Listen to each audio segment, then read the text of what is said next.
Je me suis préparé une tisane de thym avec un petit peu de miel dedans. Alors c'est vraiment pas ma tisane préférée, mais je suis un petit peu malade depuis quelques jours et c'est vrai que les infusions de thym font des miracles. Et comme j'allaite encore un petit peu, il n'y a pas beaucoup de médicaments que je peux prendre mine de rien, donc j'ai commencé à être un petit peu enrhumée, avoir un peu mal à la gorge. Et en une soirée, tisane de thym, miel, jus de citron chaud et pépins de pamplemousse, ça a vraiment aidé. Je suis pas encore complètement rétablie, donc je continue avec la tisane de thym, mais ça va déjà beaucoup mieux. Ça faisait super longtemps que j'étais pas venue ici sur YouTube, il me semble que ça date de fin décembre, enfin je vous dis hyper longtemps, ça fait 2 mois, c'est pas non plus un siècle. Mais c'est vrai que moi qui ai l'habitude de faire des vidéos une fois par semaine depuis de très nombreuses années, on peut dire que ça fait longtemps. Je trouvais ça cool en fait de vous expliquer un peu ce qui se passe, parce que c'est vrai que j'avais dit dans un de mes derniers vlogs de décembre que je me posais un petit peu des questions sur mon métier, sur le rythme, sur comment je voyais les choses pour la suite, enfin sur justement le fait que je n'arrivais pas à voir comment allait se passer la suite. Donc je m'étais dit en janvier je prends un mois off et je reviendrai en février. On est déjà fin février et je suis pas revenue sur YouTube. Je suis encore un petit peu présente sur Instagram, de temps en temps je publie des stories, des posts. C'est principalement tout d'ailleurs. Mais c'est vrai que je suis toujours un petit peu perdue. Je vais vous expliquer un petit peu tout ça parce que c'est vrai que ça peut être intéressant de partager ce genre de questionnement. Ça fait quand même bientôt 10 ans que je fais du blogging en fait. C'est-à-dire que j'ai commencé avec mon blog en 2014, donc il y a 9 ans exactement. YouTube quelques mois après. Donc ça fait bientôt 10 ans que je suis là.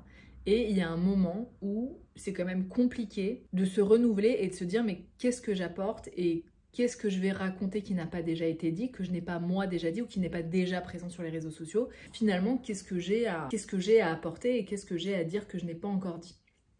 Donc il y a ça. Il y a le fait que, une fois qu'on a donné toutes les infos, une fois qu'on a donné tous les conseils, toutes les astuces pour avoir un mode de vie un petit peu sain, un petit peu naturel, etc. Il y a ce type de contenu qui est plutôt du vlog que moi j'adore faire parce que ça permet d'intégrer à la vraie vie tout ce que je peux vous dire dans des vidéos plus tuto, plus thématiques on va dire, plus explicatives, plus éducatives. Oh là là, ma beauté. Moi j'ai ma fille à côté, elle n'a pas voulu s'endormir pour la sieste, donc je l'ai prise à côté de moi. Donc il y a ce format effectivement que j'adore faire, mais qui en fait qui est un format qui tourne autour de moi, donc qui est quand même profondément narcissique, égocentrique. Donc ça, je pense que j'ai une petite limite vis-à-vis de ça en me disant, mais attends Héloïse, t'es vraiment en train de faire une vidéo sur toi, sur ta vie.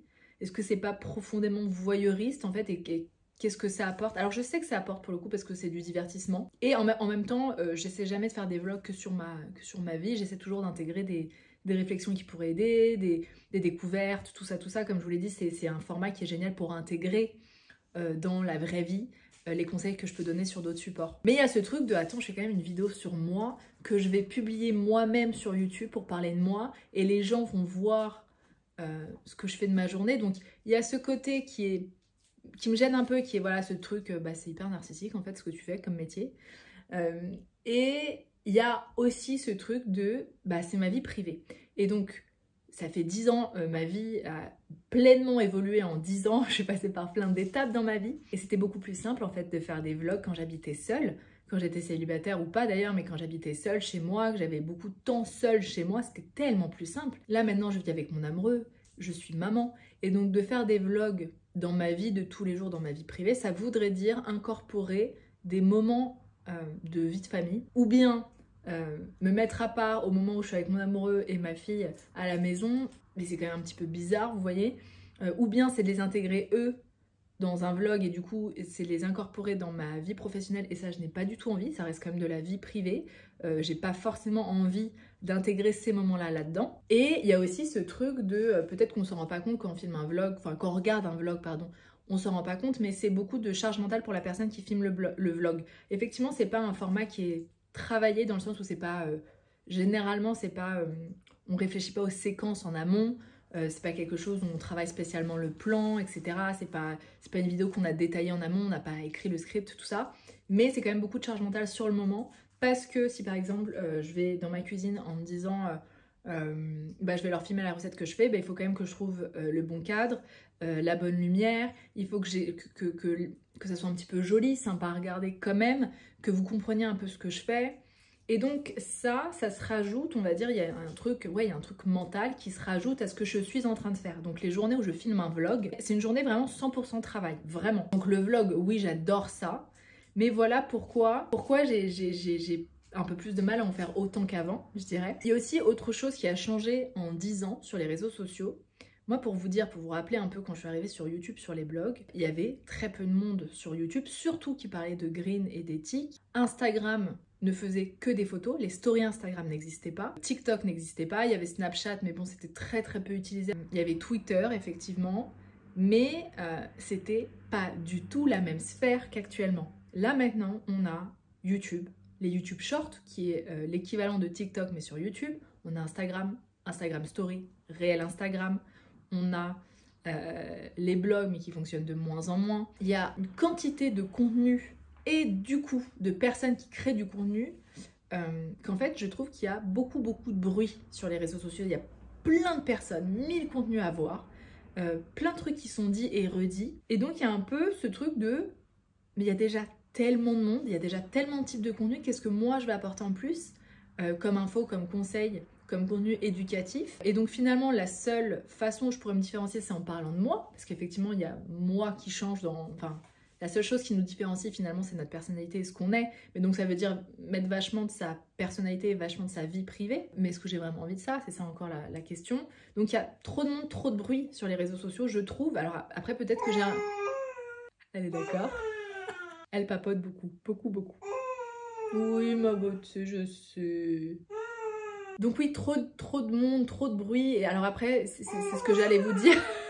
C'est que j'ai un rapport qui est un peu biaisé avec les réseaux sociaux parce que c'est mon métier. Et comme c'est mon métier et que je travaille de chez moi, je passe énormément de temps sur les réseaux sociaux. Et j'imagine que quand on fait un autre métier, qu'on a une autre vie que la mienne, on passe pas 5 heures sur Instagram par jour. Comme moi, c'est mon cas.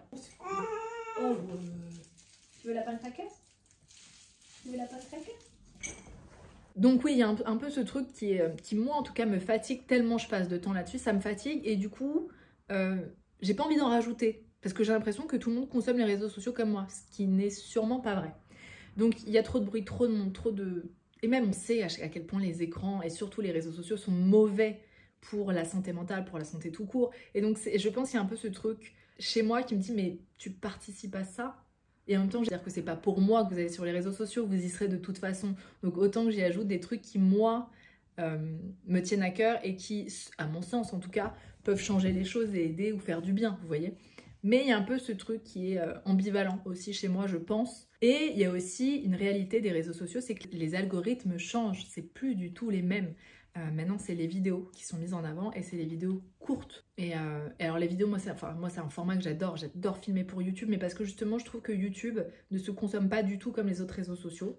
D'ailleurs, je suis pas sûre qu'on puisse dire que YouTube est un réseau social, c'est une plateforme. Je veux dire, donc les vidéos sont mises en avant par les algorithmes. Donc en fait, finalement, les créateurs de contenu comme moi, si on a envie d'être vu par les personnes qui nous suivent, on est obligé de suivre un petit peu ça. C'est une question d'obligation, c'est pas qu'on en a envie, c'est-à-dire que vous aurez peut-être l'impression... si je vous dis mais non, je vais continuer à faire que des posts Instagram écrits, vous me direz non mais moi je continuerai à venir te voir et c'est pas grave si tu suis pas la mode, etc. C'est pas vrai, dans le sens où mon contenu ne vous sera plus proposé. Je sais pas, vous n'allez pas vous mettre un rappel tous les jours en disant je vais aller voir le compte d'Héloïse pour voir si elle a bien mis quelque chose. Ça n'existe pas ça. Et donc en tout cas pour être vu par les personnes qui nous suivent ou pour être découvert par des nouvelles personnes, il faut suivre ça. Et ça, cette mode des vidéos courtes, peut-être qu'on s'en rend pas compte, mais c'est un taf énorme, mais énorme, parce que il faut en très peu de temps donner une information. Donc déjà ça aussi ça pose question, c'est est-ce que en 30 secondes j'ai vraiment la possibilité de donner une info avec les nuances que ça demande et avec l'éducation, la pédagogie aussi que ça demande, ou bien j'ai juste balancé un truc qui finalement demande de la nuance et j'ai pas la possibilité de la donner. Donc il y a ce truc de va passer un message là-dessus, est-ce que ça sert vraiment ou est-ce que c'est que du divertissement? Et c'est pas mal non plus de faire que du divertissement, mais moi, je ne suis pas... je ne fais pas que du divertissement. Enfin, non, je crois pas. Non. Il peut y avoir des super contenus qui sont seulement du divertissement, mais c'est pas selon moi ce que je fais. Donc, il y a ce truc aussi, et Et c'est surtout qu'en fait, pour donner un rythme à la vidéo, pour que ça donne envie d'être regardé, c'est un taf de dingue. Il faut la bonne prise de vue. Il faut que le montage soit bien fait. En plus, c'est des montages qui généralement se font plus facilement sur le téléphone. Donc en fait, on est avec nos téléphones en train de faire des petits montages pour un truc qui dure 30 secondes. Mais à faire, ça demande parfois 4-5 heures. En plus, maintenant, c'est quand même bien de rajouter les sous-titres. Donc même s'il y a des intelligences artificielles qui les font elles-mêmes, qui mettent les sous-titres, c'est quand même du taf tout ça. Et peut-être qu'on s'en rend pas compte. Et en fait, finalement, un contenu qui va être consommé en 3 secondes dans le métro par quelqu'un qui scrolle, ça a demandé peut-être 5-6 heures à un créateur de contenu de le faire. On n'est pas du tout rémunéré par un réel, par tout ça, sauf si on fait des placements produits, sauf si c'est des partenariats, et ça c'est encore un autre domaine, mais ça veut dire que tout est pub en fait, hyper dommage. Mais je sais pas si on se rend compte aussi, ça c'est un autre truc qui demande, je trouve, à être conscientisé, mais le nombre de contenus auquel on a accès maintenant gratuitement. Et après, j'ai toujours cette phrase qui arrive en disant si c'est gratuit, c'est toi le produit. Et c'est vrai aussi, c'est-à-dire que ce qui est réellement gratuit, le prix est à payer par quelqu'un. Soit c'est le créateur de contenu qui travaille gratuitement et au bout d'un moment, en fait, pourquoi? Tout le monde a besoin de payer ses factures, tout le monde a besoin de se loger, tout le monde a besoin de vivre, de se nourrir, tout ça. Donc pourquoi travailler gratuitement? Ou bien alors c'est avec des partenariats de marque. Et ça peut se faire de façon très éthique, j'en suis la preuve, mais pour en vivre convenablement, surtout dans le domaine du green, du naturel, ça voudrait dire les enchaîner, ça pose aussi question. Donc vous voyez, il y a tout un truc aussi où je me dis, mais attends, il y a trop de trucs sur YouTube et trop de travail pour quoi? Pour balancer une info, mais est-ce que même cette info va être retenue? Parce que comme je vous le disais, en fait, le problème des réseaux sociaux, c'est que je le vois, hein, je suis la première à scroller, mais est-ce que vraiment je retiens l'information? Est-ce que je retiens autant l'information que si je me posais devant une vidéo YouTube? Sans doute pas. Parfois oui, il y a des petits tips à connaître et c'est génial d'avoir des petites vidéos courtes, j'en suis la première à en faire, hein, mais tous les types de contenus ne sont pas adaptés à des vidéos aussi courtes. Et j'ai un peu ce truc de, mais c'est quoi ça a un impact sur le cerveau aussi, c'est-à-dire que on est tellement habitué maintenant à des vidéos courtes, à aller directement à l'essentiel, il faut que ça soit rapide, on écoute nos podcasts en accéléré, mais non mais c'est hallucinant, Netflix a mis la possibilité de mettre en accéléré les séries et les films. Mais à quel moment on en est là en fait? Je sais pas si on se rend compte de la gravité de ce qui est en train de se passer. Enfin, moi je trouve ça fou, mais je participe à ça. Je participe à ce milieu qui engendre ça. Voilà, ça c'est un autre sujet. Il y a aussi autre chose qui participe à ce besoin de remise en question. C'est que j'ai, en tout cas, depuis que j'ai accouché, depuis que je suis maman, sur les réseaux sociaux, j'ai envie de légèreté, j'ai envie de divertissement, j'ai envie de parler make-up, j'ai envie de parler mode, j'ai envie de trucs légers. J'ai eu jusqu'à maintenant l'habitude de mélanger le léger et le truc un peu plus déconstruction. Vous voyez, je suis la première à avoir énormément parlé de dev perso, philosophie, recherche de sens de la vie, tout ça, à aller sur des thématiques peut-être un peu plus sociétales, sociologiques parfois. Donc j'adorais mélanger les deux. Et en fait là, comme c'est un taf à plein temps aussi d'être maman, quand je suis sur les réseaux sociaux, j'ai envie d'un peu plus de légèreté. Et comme c'est ce que je consomme, c'est forcément ce que je vais avoir tendance à proposer. Plus je consomme de make-up, plus je consomme de mode, plus ça prend tellement de place dans ma vie, dans ma tête, que c'est ce que je vais proposer aussi. Et un autre truc, une autre voix dans ma tête qui se met en place dans ces cas-là, qui est cette faculté que j'ai et ce truc que j'adore, qui est la déconstruction de ce qu'on croyait, de ce qu'on croit aimer, des normes, tout ça, j'adore, c'est un truc qui me fascine. Le seul truc, c'est que je me suis mis maintenant dans une injonction à la déconstruction et c'est hyper dur quand on veut proposer un petit peu de légèreté, un petit peu de divertissement. Parce que tout peut être déconstruit et tout, mais vraiment tout peut être déconstruit. Et si on part dans ce genre de schéma de est-ce que si j'aime ça, c'est sociétal, est-ce que c'est vraiment naturel chez moi, mais d'où ça vient, est-ce que c'est pas le patriarcat qui m'a fait aimer ça? Si on part dans ce genre de questionnement, bon courage, parce qu'on ne fait plus rien et on se pose des questions sur tout. Donc il y a un peu une prise de tête constante chez moi qui fait partie de ma personnalité, prise de tête dans le sens beaucoup de réflexion sur le pourquoi, du comment, mais au bout d'un moment, c'est franchement se gâcher la vie. Et je comprends pourquoi des créateurs de contenu comme Colline, qui quand même sont là depuis énormément de temps sur YouTube, a commencé par des trucs qui étaient quand même... elle était vraiment dans le bio, dans le naturel, Colline, à la base. Ensuite, elle a été assez engagée dans la cause vegan, etc.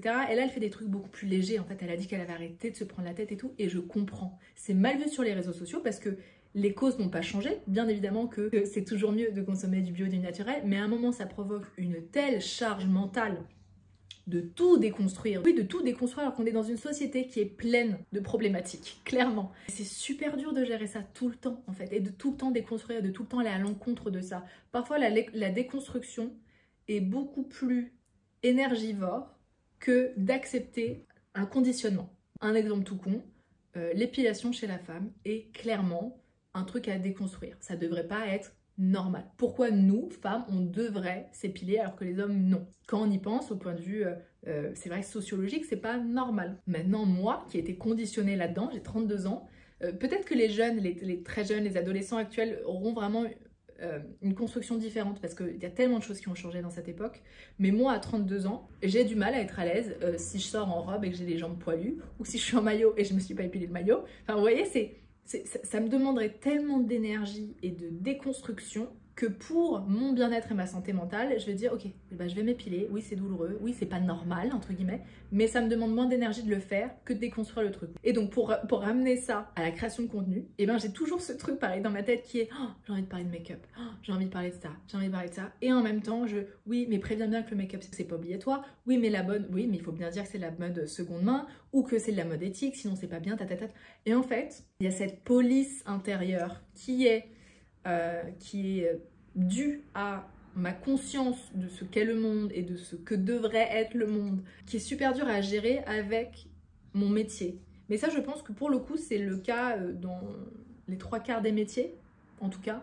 Enfin, non, remarquez, pas si on est médecin, pas si on est dans l'associatif, etc. Sûrement pas, mais dans la plupart des métiers, en tout cas, il y a peut-être une dissonance. Voilà, mais c'est très dur quand c'est dans ce type de métier qui est censé combattre ça, ou en tout cas encourager les gens à aller vers un mode de vie plus sain, plus éthique. Et il y a aussi ce truc d'infantilisation, et ça je trouve justement que Colline faisait un réel là-dessus.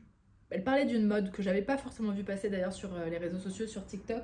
Je sais plus le nom de cette mode, de cette trend sur TikTok, mais en gros c'est des influenceurs qui vont dire n'achetez pas ça. Et en fait elle disait mais comment on a pu en arriver là sur les réseaux sociaux à dire aux gens ce qu'ils doivent acheter ou ce qu'ils ne doivent pas acheter. C'est complètement infantilisant. Et ça m'a fait vachement réfléchir parce que je serais la première en fait, mine de rien, à dire bah ça n'achetez pas ça, ou ça c'est pas bien, ou ça... Et en fait, c'est quoi ce niveau d'infantilisation ou ce niveau de dire aux gens ce qu'ils doivent acheter ou ce qu'ils doivent pas acheter, ce qu'il est bon d'acheter ou de pas acheter.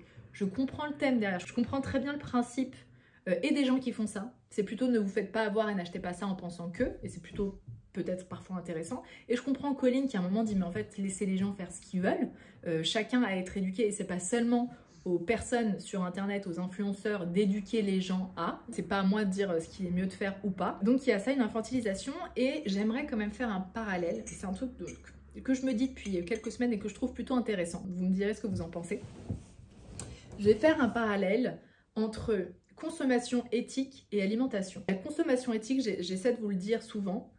Moi, je parle beaucoup de beauté naturelle. Je vais seulement parler des marques que je trouve éthiques. Je vais essayer de ne pas mettre en avant des marques, par exemple, de mode qui sont de la fast fashion. Ou bien, je vous dis bien à chaque fois d'aller vers la seconde main, etc., etc. Mais en fait, la consommation éthique, ce n'est pas seulement l'achat de marques éthiques. Pas du tout. Et je vais faire le parallèle avec l'alimentation. C'est comme si je vous disais qu'une alimentation saine, ce n'était que consommer des fruits et des légumes bio, des trucs bio, c'est pas ça une alimentation équilibrée. Si on a envie d'un truc au chocolat qui est hyper gras, qui est hyper sucré et que ça nous fait du bien, il n'y a pas de souci. Finalement, le corps va se gérer tout seul et va rééquilibrer ça avec plus de fruits et de légumes après. Mais si on arrive dans ce truc en alimentation, tu dois faire attention à tout ce que tu manges. Tu fais attention, et si tu prends un carré de chocolat en trop, attention, ça va pas être bon pour ta ligne. Et ben je mettrais ce même parallèle sur la consommation. Donc finalement, quelqu'un qui va n'acheter qu'un jean tous les 3 ans, s'il l'achète chez Zara, c'est pas la fin du monde. C'est peut-être moins problématique que quelqu'un qui va avoir beaucoup plus d'argent et qui va acheter 4-5 jeans par an, voire plus, chez des marques éthiques. Finalement, ce n'est pas à moi de vous dire ce qu'il est vraiment bon de consommer ou pas, parce que je n'ai pas le passif, je n'ai pas votre consommation à vous en tête. Pareil en fait, il y a aussi un truc, on a beaucoup vu ça avec la beauté au naturel. Si on a 45 huiles végétales chez soi, 45 huiles essentielles qu'on passe son temps à utiliser pour tout, n'importe quoi, qu'on en achète plein pour finalement gâcher la moitié, est-ce que c'est vraiment très éthique? Alors peut-être que c'est plus naturel, c'est évident pour la peau, mais est-ce que forcément plus éthique? Non, donc en fait, c'est pas à moi. C'est là que c'est dur parce que moi, je veux toujours quand même que vous fassiez les choses en connaissance de cause. Pour moi, c'est le plus important. Je vais pas vous dire ensuite quoi faire, mais faites-le en connaissance de cause. C'est pas à moi de vous dire ce que vous devez acheter ou pas. Et pourquoi je vous dis ça? Donc oui, j'ai envie de légèreté, de divertissement, et en même temps, je veux pas que ça engendre des comportements qui sont finalement ni bons pour vous, ni bons pour la planète, tout ça. Enfin bref, vous voyez un peu, je vous fais cette vidéo pour que vous puissiez voir tout ce qui se passe dans mon discours intérieur, tout ce qui se passe dans ma tête qui me fait que waouh, comment je vais faire maintenant pour organiser tout ça et pour mettre tout ça à plat? Et qu'est-ce que je veux vraiment apporter finalement, malgré toutes ces questions dans ma tête? Petite pause de temps. Et là, hier est apparu un petit ange sur mon chemin. C'était hier matin, je me suis réveillée à 5 h du mat. Ah oui, non, dernière chose qu'il ne faut pas oublier non plus, n'est-ce pas mademoiselle, effectivement, c'est que je suis devenue maman. Et je suis devenue maman avec un rythme de vie où je garde ma fille chez moi. On n'a pas de système de garde. Et mon mec, heureusement, n'est pas en CDI, ne travaille pas tous les jours, etc. Il travaille avec comme un système d'intérim. Donc là, par exemple, au moment où je fais cette vidéo, pendant 10 jours, il va pas être là. Et bon, pendant 10 jours, je vais m'occuper de ma fille parce qu'on n'a pas la crèche. L'assistante maternelle, ça ne nous conviendrait pas pour l'instant. Et en même temps, bon courage pour travailler avec un enfant de 6 mois à la maison. C'était plus simple les tout premiers mois, même si c'était pas non plus idéal. Enfin bref, tout ça fait que c'est pas que les questionnements qui m'empêchent de retravailler, c'est que voilà, je suis devenue maman et que en plus je suis maman au foyer pour l'instant. Alors attendez, petite pause, je vais essayer de faire dormir ma fille. Bon, je viens de mettre ma fille au lit, c'est pas gagné du tout. Bon, et il y a Timaya qui la remplace à côté de moi. Tu mords. Donc imaginez, je dois m'occuper de ma fille toute la journée à la maison, de mon chien, de ma maison, de mon travail quand même, parce que même si je ne fais pas de vidéo YouTube, il y a quand même plein de choses qui se passent en fond que je dois gérer. J'ai quand même une marque aussi qui demande d'être gérée. Et ma fille, effectivement, en ce moment est dans un rythme où c'est très compliqué de comprendre son rythme. Autant elle dort bien la nuit, même s'il y a quelques réveils, elle dort plutôt bien, mais là, les siestes la journée, ça devient très problématique. Et elle fait des très très courtes siestes, ma fille. Elle dort 12 heures la nuit, mais par contre, les siestes, ça va rarement au-delà de 40 minutes. Et 40 minutes, c'est très très peu, et pour souffler un petit peu, pour prendre du temps pour moi et pour travailler. Donc bref, hier matin justement, je me suis levée à 5 h. Enfin, il y a eu une première tétée à 5 h du matin et j'ai pas réussi à me rendormir. Et donc je me baladais sur YouTube, chose à ne pas faire normalement. Quand on essaie de dormir, on ne prend pas son téléphone, n'est-ce pas? Et je me suis rappelée d'une youtubeuse que je suivais il y a longtemps. On faisait des vidéos en même temps, je sais pas si elle a commencé en même temps que moi, peut-être même avant moi, quelques mois, quelques années avant moi. C'est Julie du compte Friendly Beauty. Et ces vidéos, j'adorais les suivre. C'était des très longs vlogs de 45-50 minutes. C'était slow, naturel, calme, c'était la vraie vie. Et j'adorais ces vidéos. C'est un contenu qui est très simple, qui est très vrai. Et en fait, ça faisait longtemps que j'avais pas vu ces vidéos passer. Je suis donc allée chercher sa chaîne pour voir ce qu'elle faisait. Et je me suis rendu compte que ça faisait 2 ans qu'elle avait pas fait de vidéo, mais que là, au mois d'octobre, novembre et décembre, je crois qu'elle avait repris après 2 ans d'arrêt YouTube. Donc j'étais contente de voir qu'elle en avait fait récemment. Et je commençais à enchaîner ces longs vlogs de 45-50 minutes. Bon, on va voir, je suis pas convaincue. Donc oui, là j'ai enchaîné, j'ai regardé un petit peu ces vidéos et j'avais l'impression de retrouver un doudou. C'était du baume au cœur déjà de la retrouver et de retrouver ce type de contenu parce que ça faisait très longtemps que j'avais pas vu ce type de contenu. Je pense que j'ai passé trop de temps justement sur les réseaux sociaux avec des formats courts, rapides, hyper dynamiques qui sont très agréables aussi, hein, que j'adore parce que ça fait aussi du bien. Mais en fait, en retrouvant les vidéos de Julie, j'ai eu l'impression de retrouver mes premiers amours de YouTube. Et mes vlogs ont commencé comme ça. À l'époque, je faisais des vlogs de 50 minutes. Alors, mes premiers, ça date. Mais je crois que c'est un contenu qui peut faire du bien, qui apaise, qui est calme, qui s'inscrit dans la vraie vie, qui en même temps apporte plein de choses, plein de conseils, plein de réflexions, ou même juste du divertissement. Et ça fait aussi du bien de juste se divertir. C'est aussi un truc qu'il faut que j'arrive à me dire, entre guillemets. Bon, écoutez, je l'ai prise avec moi pour finir cette vidéo, sinon on n'y arrivera jamais. Oui, je pense qu'il faut aussi que j'accepte de faire du contenu qui est purement du divertissement, même si ça apporte pas grand chose en termes d'information. Ça, c'est un truc que je dois déconstruire. Et comme je vous dis, c'est quand même profondément narcissique sinon. Et je pense que j'ai du mal, j'ai pas accepté le fait d'être narcissique. Peut-être qu'il faudrait juste que j'accepte cette idée-là et... En fait, pas d'être narcissique, mais de créer du contenu narcissique. C'est pas pareil. Et donc oui, en fait, ce dont je me suis aussi rendu compte qui est très intéressant avec les vidéos de Julie, c'est que l'éthique, le naturel, le bio, n'est pas au centre de son contenu dans le sens où c'est pas une finalité. Et c'est ce que je me dis aussi depuis quelques semaines, c'est que je me dis, c'est ça qui va pas en fait dans cette nouvelle mode, on va dire, de la consommation green. c'est que la consommation green est devenue la finalité. Et c'est jamais censé être une finalité. La consommation green, en tout cas comme moi je la vois, c'est censé être un acquis, c'est une évidence. Mais ça ne doit pas être pour ça qu'on consomme quelque chose. Vous voyez ce que je veux dire ou pas? Dans le sens où on n'achète pas une robe parce qu'elle est éthique. On achète une robe parce qu'on en a besoin, parce qu'elle nous plaît, parce qu'on en a envie. Et dans ces cas-là, c'est bien d'aller vers une marque éthique. Le problème, c'est que je pense que inconsciemment, je suis allée vers trop de trucs où c'était le centre de mes contenus était l'éthique, était la naturalité, était le côté green, mais ça ne doit jamais être la finalité. C'est pour moi, et maintenant je veux que ce soit un acquis, une évidence que si je vous fais un tuto, c'est pas un tuto de maquillage green, c'est un tuto make-up. Basta. Et les produits que j'utiliserai sont des produits qui sont, selon moi en tout cas, éthiques. Parce que éthique, qu'est-ce qu'on met derrière? Pareil, il y a plein de questionnements à poser. Éthique, ça veut pas dire la même chose pour tout le monde. Donc tout ça pour vous dire que j'ai bien envie de reprendre, je vais revenir sur YouTube. Le seul truc, c'est que je ne vais pas pouvoir revenir avec un calendrier précis. C'est pas possible pour moi de partir sur une vidéo par semaine, ni sur une vidéo toutes les 2 semaines, parce qu'il suffit que pendant 10 jours j'ai ma fille non-stop et que c'est pas faisable. Je pense que je suis arrivée aussi à une étape de ma vie et de ma vie professionnelle surtout, où si je veux créer de la qualité et pas de la quantité, il faut que je me focus sur la création de contenu en tant que tel et pas sur le timing derrière de attends, il faut que je fasse une vidéo par semaine parce que c'est ce que j'avais prévu, parce que je l'avais promis ou je sais pas quoi. Je préfère passer plus de temps à créer quelque chose et que ça me fasse vraiment plaisir et que ça vous apporte vraiment quelque chose plutôt que juste pour le calendrier éditorial. Donc je vais revenir quand je ne sais pas exactement, mais vous pouvez rester dans les parages comme ça sur YouTube. Et je pense que je serai quand même présente sur Instagram parce que c'est plus brut, c'est plus facile, c'est plus spontané on va dire. C'est là-dessus aussi que je partagerai quand je reviendrai sur YouTube, donc n'hésitez pas à m'ajouter si vous ne me suivez pas encore. Et petite chose, vous pouvez rajouter au moment où vous me suivez, vous pouvez mettre, si vous en avez envie bien évidemment, dans la catégorie favoris parce que ça vous permettra déjà de voir mes contenus. Vous pouvez mettre vos créateurs de contenu préférés dans les favoris, comme ça vous êtes sûr de ne pas rater les publications. Il n'y a pas de notification, c'est juste que l'algorithme va vous les proposer beaucoup plus que si vous ne les mettez pas. Et surtout vous pourrez ensuite aller dans un fil d'actualité qui est spécialement pour les personnes favoris que vous suivez, ce qui est pas mal.